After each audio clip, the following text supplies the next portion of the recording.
Good evening, viewers. Wherever you're tuning in from around the country, welcome to Coca-Cola Sports Scene. I'm your host, Godwin Eki. Join us because we have an awesome lineup for you right here on Coca-Cola Sports Scene. Moving on to the lineup, let's take a look at what we have coming up for you tonight. Coming up, we have the Kagera Community Volleyball Tournament and an interview with the organizer, Easter William. Is the one behind the whole thing to introduce up to get the game here with the support of a few of young people within this community. The Aroma 7 tournament and a speech from their sponsor Truka Industries. Started supporting the tournament since 2011. We interviewed the founder of the Louis CH Soccer Club, John Mogi, and his wife Helen, followed by current international sports. But before we move on with the show, let's have a look at the weekend sports brief. We start off with volleyball and the first ever community volleyball tournament held by the Kagera community in the Port Moresby South electorate saw the competition have its semi-finals and grand finals played that same day. Youths from around the suburb displayed great skill and talent as they were determined to beat their rivals. Meanwhile in softball, United Brothers lead the Port Moresby Men's Softball League with a 3-point advantage over their rivals as Yokomo, Bears and Gazelle are separated only by points difference. While games were cancelled on Sunday because of the weather, clubs are gearing up and with exciting matches expected over the coming weeks. To netball, and the semi-finals of the Public Servants Netball competition proved a tough affair as two teams from each of the 6 divisions fought it out for that coveted grand final spot. Transport, DJAG and the PNG Olympic Committee all had hard fought-out wins, while the women from the Works Department in the Premier Division overcame a strong telecom outfit to win 28-21. NJSS had the biggest win of the semi-finals, trashing a hapless CPTA 28-6. And in rugby league news, the PNG SP Hunters held a public training session at the Unagi Oval in the nation's capital in a bid to make the team more community friendly as they prepare for their campaign in the Interest Super Cup in March. And finally, the Barramundis World Cup campaign had a slight hiccup with a loss to the Netherlands at the end of Group B match qualifiers. The loss, their first in the tournament, puts them in second place. The Barramundis play Namibia on Thursday and should they win, will make the Super 6 qualifiers. That's our sporting briefs taken from the weekend sporting actions. Moving along, let's take a look at the Aroma 7's tournament and a word from the tournament sponsor, Truka Industries.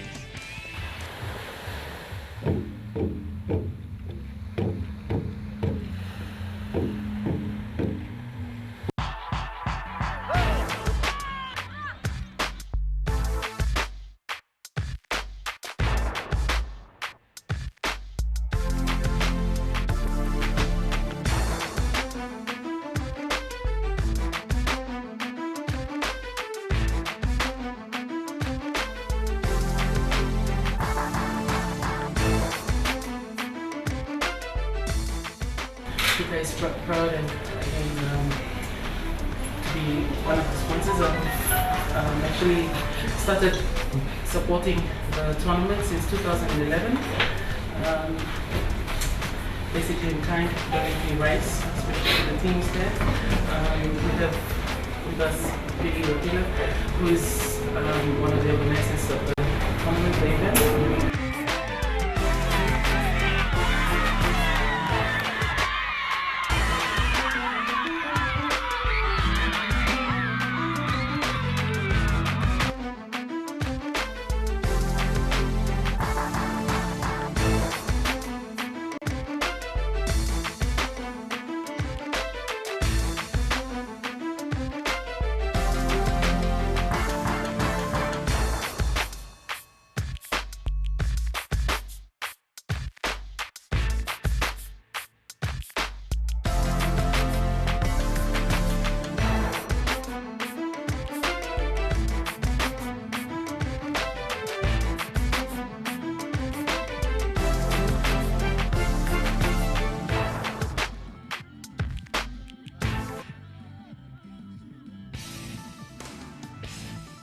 The Aroma 7's tournament and the tournament sponsor, Truka Industries.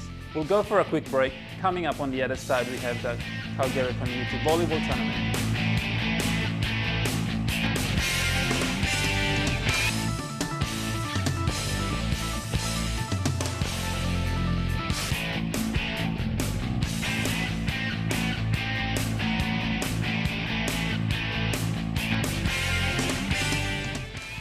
Welcome back. The Calgary community played their first ever volleyball tournament, which ran for a week, which saw them take on the semis held over the weekend with the finals following this afternoon.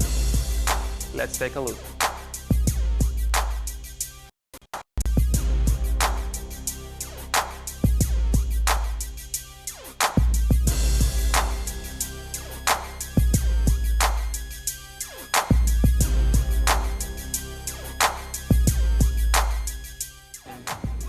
All right, Mr. Willie, just tell us about what I've briefed you on about the sport, about the volleyball, Calgary Community Volleyball. Okay, this is actually a newly established volleyball association we formed last year. The whole idea is to get the young people involved up in it. We started off last year in the month of October, November to December, and into the finals this year now. Most of the clubs and young people involved are youths who are newly introduced to this code of volleyball up in here. And I was the one behind the whole thing to introduce up, to get the game here with the support of a few of young people within this community who lead us, got involved here. Since I'm with the Referees Commission, I got involved here to get myself organized this up in here. So it's within this 3 months on a trial, which we're going to begin up in the month of March to get into bigger things. But for these 3 months, we had only 16 clubs from within the community in Calgary. But we had players as far as from Babukori, Taikone, from Kilakilo came in here to help to really encourage the game code up in here. But we had a good response from the community here, which is a good number of young people taking part in here. It's a new code, and we've seen very big changes up in here. Good semis this afternoon. So this afternoon we're having a semis now. Within a week from now we'll be having a grand final, which will be next weekend up in here, held up in here. So out of this 6 teams up in here, the 4 will have to go into the grand final next year. We have the men's A grade, the women's A grade, also the under 21s, both men and women who will be having a semis today, and next week will be the grand finals up in here.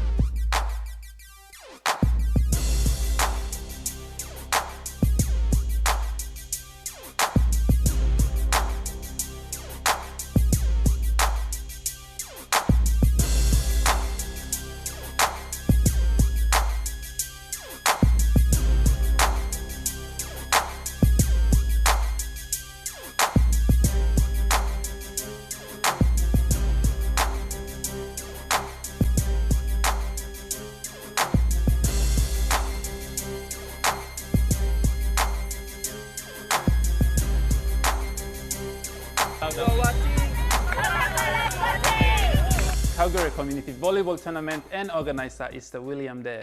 Coming up after the break, we take a look at the Lewis Yates Soccer Club, who after 3 decades in UPC are going for a change. More after the break. You're watching Coca-Cola Sports Scene.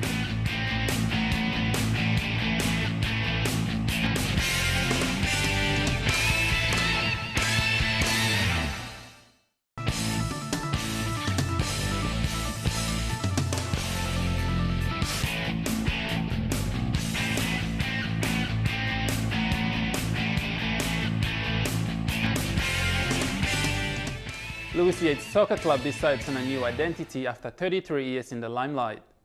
The Eastern Papua Carnival is a competition that puts together some of the biggest names in Milne Bay football. Over the years, the EPC has produced a myriad of great soccer teams. Clubs like Simla, Mixmates and Galea have become synonymous with the competition. Lewis Yates Soccer Club is one of the oldest clubs in the competition. Originally, a team from the small island of Misima in the Milne Bay province has decided to go forward in a new direction. After 33 years, we caught up with the club founder and coach John Moggy and his wife Helen for an insight into the club's success and the decision they've made. Here's Skola Sengi with that story. One of the oldest clubs in the competition is the Lewis Yates Soccer Club, or LSC. After 33 years from its inception, founder and coach Mr. John Moggy and lifetime supporter and critic, wife Helen, have decided on a time for transformation. With LSC being at the forefront for such a long time, a change in the name and identity was felt necessary to keep with changing times. Firstly, when we first started LSC, it was called Misima Soccer Club, and Misima Soccer Club started in 1977 when EPC first started. So that's the initial starting. Then after 4 years, which in 1981, we changed the name from Misima Soccer Club to Louisiade Archipelago Soccer Club, or LSC in short. So that's when LSC was first born in 1981. The second time, after 1981, we've held this club. My wife and I have been supportive, and especially my wife Helen, she's been very, very supportive of the club from its inception till now.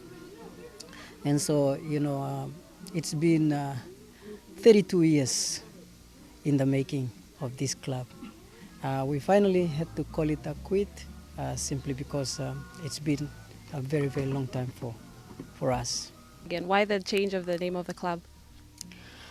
When we changed from Misima Soccer Club to LSC, Misima at that time was only represented by Misima Islanders, right? But we then included a lot of people that come from Misima district who are not Misima people themselves. They include Rossel, Sudest, who are the two main islands, and then we have the Sabal group, we call it, and then it comes to the conflict islands. So it stretches all the way from Port Clinton Island down to the conflicts.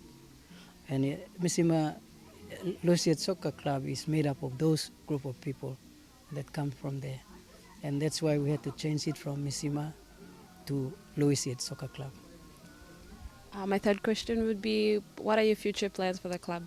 And it's time to quit and let the other people come in and manage the club, or manage a new club, new name, because for us, we believe that we have contributed a lot to mainly the people of Misima, and also to Eastern Papua Soccer, which is the driving force that got us into the club in the first instance, right?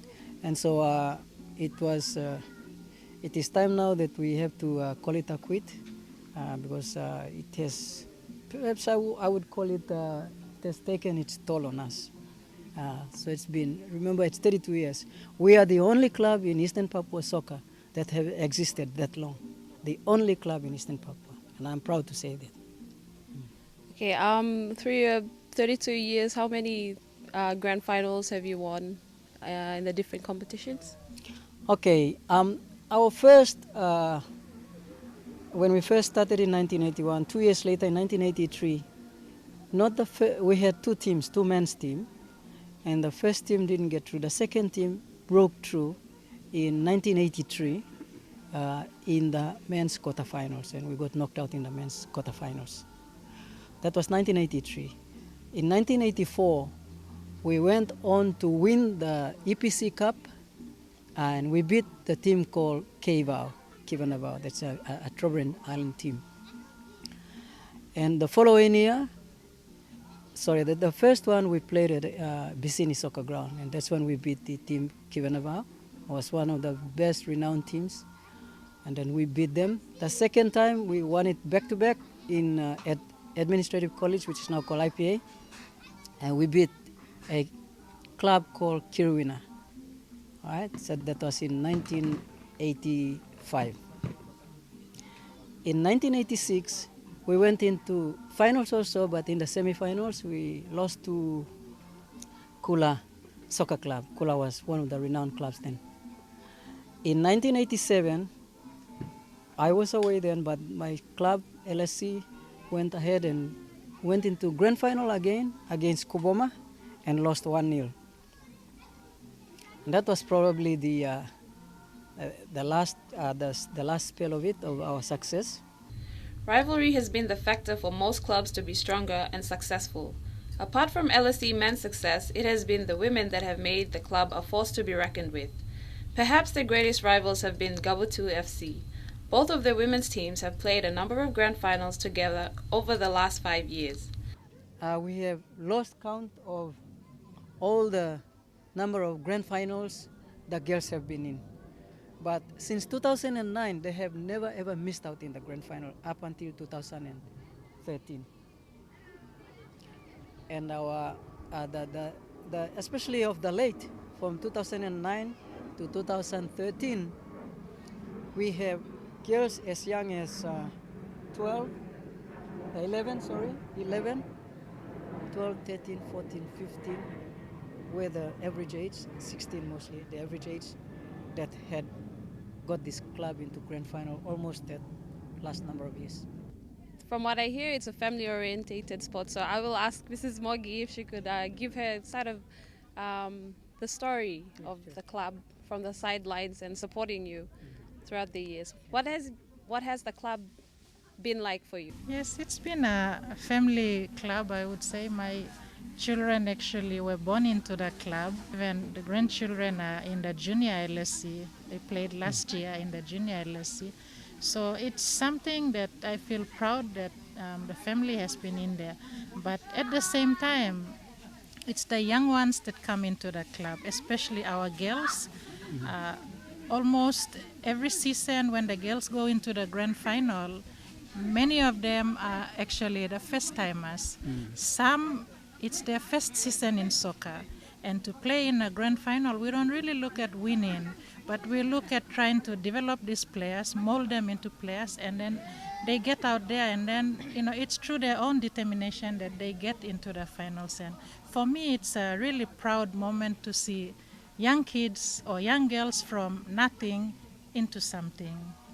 Although this may be the end of an era for LSC, John has bigger prospects for the team that he raised with his family. I'd like to also say this to any up and coming players or people who are potentially wanting to start clubs or be involved in administering football, we call soccer, we call it here. Those are the things that they need to do, to be persevering, to be able to sacrifice. There are a lot of things that it comes to play. Your family time, your work, many other essential things that you need to forgo to be able to be successful if you're committed to it. Thank you very much, Mr. and Mrs. Moggy, for your time.